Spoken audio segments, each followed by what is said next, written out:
Derby Nasir, খাম্বা তারেক, কাউয়া কাদের, মোংলা মাসুদ। রাজনীতিবিদদের নামের আগে এসব ডারবি, খাম্বা, কাউয়া, মোংলা যোগ হয়েছে কেন জানেন? ডাস্টবিন শফিক বা মাফলার শফিক নামটাও অনেকে শুনেছেন। এসব নামের পেছনে আলাদা অর্থ আছে, সেসব অর্থ জেনে নিন। শুরুতে কাউয়া কাদের। অনেকের ধারণা কাকের মতো কর্কশ কণ্ঠের কারণে ওবায়দুল কাদেরকে কাউয়া কাদের নামে ডাকা হয়। আসলে কিন্তু তা না। 2017 সালের ঘটনা। ওবায়দুল কাদের গিয়েছিলেন সিলেট সফরে। তিনি সিলেটে সরকারি আলিয়া মাদ্রাসা মাঠে বক্তব্য দিচ্ছিলেন। হঠাৎ করে বলেন, আওয়ামী লীগে কাউয়া ঢুকছে, বের করতে হবে। অন্য দল থেকে যারা আওয়ামী লীগে ঢুকছে তাদেরকে তিনি কাউয়া বলেছিলেন। সিলেটের আঞ্চলিক ভাষায় কাউয়া অর্থ কাক। কাক যেহেতু কোকিলের বাসায় ডিম পারে, তাই আওয়ামী লীগে ঢুকে পড়া ব্যক্তিদেরকে তিনি কাউয়া বলেছিলেন। এরপর থেকেই ওবায়দুল কাদেরকে কাউয়া কাদের নামে ডাকা শুরু হয়। এই নাম শুনতে শুনতে তিনি বিরক্ত হয়ে পড়েন। একদিন হাত জোর করে সাংবাদিকদের উদ্দেশ্যে ওবায়দুল কাদের বলেন, মাফ চাই প্লিজ, আপনারা আর কাউয়া মুরগি লিখবেন না। এ কারণে কাউয়া কাদের নামটা সবার মুখে মুখে ঘোরে। ওবায়দুল কাদেরকে অনেকে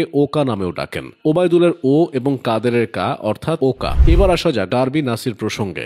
এনসিপির এই নেতা ঢাকা বিশ্ববিদ্যালয় ক্যাম্পাসে ডারবি সিগারেট খাওয়ার জন্য পরিচিত ছিলেন। কিন্তু ডারবি তো অনেকেই খায়, তাই বলে সবার নামের আগে তো ডারবি শব্দটা যোগ হয়নি। আসলে নাসির উদ্দিন পাটোয়ারি একই সঙ্গে আওয়ামী লীগের ওবায়দুল কাদের এবং হাসান মাহমুদের অভাব পূরণ করছেন। তিনি সেনাবাহিনী থেকে শুরু করে বিএনপির হয়ে ডক্টর ইউনুস কাউকে নিয়ে বাজে কথা বলতে ছাড়েন না, তাই অনেকে ডারবি নাসির নামটা তার সঙ্গে পাকাপাকিভাবে সেটে গেছে। এবার আসা যাক খাম্বা তারেক প্রসঙ্গে। 2005 সালের রমজান মাসের ঘটনা। সারা দেশে তখন ব্যাপক লোডশেডিং হতো। ইফতার, তারাবি ও সেহরির সময়ও অনেক সময় বিদ্যুৎ থাকতো না। তারেক রহমান তখন প্রচুর বৈদ্যুতিক খুঁটি বসায়, তবুও কোনো লাভ হচ্ছিল না। একদিকে রাস্তায় হাজার হাজার অকেজো বৈদ্যুতিক খুঁটি, অন্যদিকে বিদ্যুতের সংকট দেখে মানুষ বিরক্ত হয়ে পড়ে। শুধু তাই নয়, হাজার হাজার বৈদ্যুতিক খাম্বা তথা খুঁটি বসানোর মাধ্যমে তারেক রহমান কোটি কোটি টাকা নিজের করে নিয়েছেন বলে অভিযোগ আছে। তাই বিরক্ত হয়ে সাধারণ মানুষ তারেক জিয়ার নাম দেয় খাম্বা তারেক। পরে তারেক রহমানের রাজনৈতিক প্রতিপক্ষ তাকে খাম্বা তারেক নামে ডাকতে শুরু করে। এভাবেই তিনি খাম্বা তারেক হয়ে গেছেন। এছাড়া অনেকে তাকে 10% ও দেশ নেতা নামেও ডাকে।